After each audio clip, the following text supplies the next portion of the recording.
नमस्कार बंधुरा माয়ের রান্না এন্ড ব্লগ চ্যানেলে আপনাদের সকলকে জানাই অনেক স্বাগত। আজ আমি হাজির হয়েছি দারুণ স্বাদের একটি ভর্তা রেসিপি নিয়ে।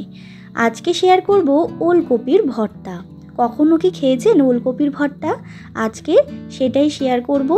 এই ভর্তার টেস্ট কিন্তু অসাধারণ। গরম ভাতের সাথে যদি এরকম একটি ভর্তা পাওয়া যায় তাহলে কিন্তু এক থালা ভাত নিমিষেই যে কখন শেষ হয়ে যায় টেরই পাবেন না। তো চলুন আজকে এই ভর্তা রেসিপি শেয়ার করি। আর আমার এই ভর্তা রেসিপি জানতে হলে কিন্তু ফুল ভিডিওটা দেখতে হবে। তার আগে যারা এখনও আমার চ্যানেলটাকে সাবস্ক্রাইব করেননি তারা অবশ্যই চ্যানেলটাকে সাবস্ক্রাইব করে পাশে থাকা বেল আইকনটা ক্লিক করে রাখবেন। তো দেখতেই পাচ্ছেন প্রথমে এখানে আমি দুটো ওলকপি নিয়ে নিয়েছি। এবার ওলকপিটার ডাঁটাগুলোকে কিন্তু আমি ভালো করে কেটে নেব। তো দেখতেই পাচ্ছেন ওলকপির ডান্ডিগুলোকে কিন্তু আমি ভালো করে কেটে নিচ্ছি। আর ওলকপিটাকেও কিন্তু আমি ভালো করে ছুলে টুকরো টুকরো করে নেব। তো দেখুন বন্ধুরা ওলকপিটা কিন্তু কাটা হয়ে গেছে। আমি কিন্তু খোলাগুলো ছাড়িয়ে কিন্তু টুকরো টুকরো করে নিয়েছি। এরপর কিন্তু আমি গ্যাসে সরাসরি আগে গরম জল করে রেখেছিলাম। সেই গরম জলের মধ্যেই আমি দিয়ে দিলাম পরিমাণ মতো লবণ। এরপরে আমি ওলকপিটা দিয়ে কিন্তু একটু সেদ্ধ করে নেব। যেহেতু ওলকপি জানেন আপনারা সবাই খুব শক্ত হয়। তো দেখুন আমি কিন্তু 10 থেকে 15 মিনিট মতো ওলকপিটা সেদ্ধ করে নিয়েছি। তো দেখতেই পাচ্ছেন অনেকটা পরিমাণে কিন্তু সেদ্ধ হয়ে গেছে। আর যত সেদ্ধ ভালো হবে ততই কিন্তু ভর্তাটা ভালো হবে। এরপর কড়াইটা আমি ধুয়ে পরিষ্কার করে আবারও গ্যাসে বসিয়ে দিয়েছি। তারপরে দিয়ে দিলাম আমি সামান্য পরিমাণ সর্ষের তেল। এরপর তেলটা গরম হয়ে গেলে দিয়ে দিচ্ছি আমি পরিমাণ মতো লবণ। তারপরে আমি দিয়ে দেব কিছু চিংড়ি মাছ। আমি এখানে চিংড়ি মাছ এই ভর্তাটার মধ্যে অ্যাড করছি। আপনাদের কাছে যদি চিংড়ি মাছটা না থাকে তাহলে কিন্তু আপনারা চিংড়ি মাছটা ছাড়াও এই ভর্তাটা করতে পারেন। তবে চিংড়ি মাছটা দিলে কিন্তু এই ভর্তার টেস্টটা বেশি ভালো হয়। তো দেখুন কথা বলতে বলতে কিন্তু চিংড়ি মাছগুলো হালকা করে ভাজা হয়ে গেছে। এরপরে ওই তেলের মধ্যেই আমি দিয়ে দিচ্ছি কয়েক কোয়া রসুন। এখানে প্রায় 10 থেকে 12 কোয়ার মতো রসুন আছে।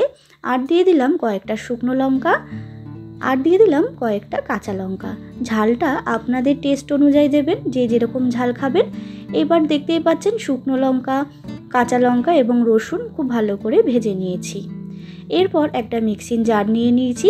মিক্সিং জারের মধ্যে দিয়ে দিচ্ছি আমি সেদ্ধ করে রাখা ওলকপিগুলো।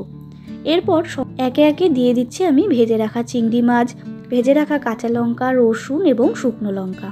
তারপরে দিয়ে দিলাম পরিমাণ মতো লবণ। এবার আমি একটা মিহি পেস্ট তৈরি করে রাখবো। তো দেখুন বন্ধুরা মিহি পেস্ট কিন্তু তৈরি। দেখতেই পাচ্ছেন একেবারে কিন্তু ভীষণই মিহি হয়েছে, পেস্টটা নরম হয়ে গেছে। এরপরে আমি আবারও গ্যাসে কড়াই বসিয়ে আমি ওই ভেজে রাখা তেলটার মধ্যেই দিয়ে দিলাম কয়েকটা শুকনো লঙ্কা। আর শুকনো লঙ্কাটা কিন্তু এখানে চিড়ে দিতে হবে।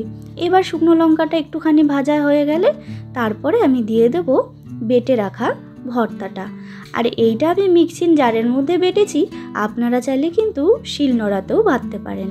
তো দেখতেই পাচ্ছেন বন্ধুরা এবার ভালো করে কিন্তু বেশ জল শুকিয়ে নিতে হবে। দিয়ে দিলাম পরিমাণ মতো লবণ আর পরিমাণ মতো হলুদ গুঁড়ো। যেহেতু আমি বাটার সময় লবণ দিয়েছিলাম তাই একটুখানি কম পরিমাণে দিলাম। এবার কিন্তু ভালো করে নাড়িয়ে চাড়িয়ে যেতে হবে যতক্ষণ না এই ওলকপিটার জলটা একেবারেই শুকিয়ে যায়। তো দেখুন বন্ধুরা খুব ভালো করে কিন্তু ওলকপিটার জলটা শুকিয়ে গেছে। আমি এটাকে এই পর্যায়ে নামাচ্ছি। আপনারা যদি আরেকটু শুকনো করে খেতে চান তাহলে কিন্তু আরেকটু শুকিয়ে নিতে পারেন। আমার কিন্তু একেবারে রেডি এই ওলকপির ভর্তা। এরপর গরম গরম ভাতের সাথে একটু কাঁচা সর্ষের তেল দিয়ে কিন্তু সার্ভ করে দিন এই ওলকপির ভর্তা। দেখবেন কখন যে এক থালা ভাত নিমিষেই শেষ হয়ে যাবে টেরই পাবেন না। তো বন্ধুরা বাড়িতে একবার হলেও এই ওলকপির ভর্তা ট্রাই করে দেখবেন, ভীষণ ভালো লাগবে কথা দিচ্ছি। আর আমার এই রেসিপিটা যদি ভালো লেগে থাকে তাহলে অবশ্যই একটা লাইক কমেন্ট শেয়ার করবেন। এবং যারা এখনও আমার চ্যানেলটাকে সাবস্ক্রাইব করেননি নিত্য নতুন ভিডিও দেখার জন্য চ্যানেলটাকে সাবস্ক্রাইব করে আমার পাশে থাকবেন। দেখা হবে নতুন একটি রেসিপির সাথে নতুন কোনো ব্লগে। ততক্ষণের জন্য ভালো থাকবেন। ধন্যবাদ।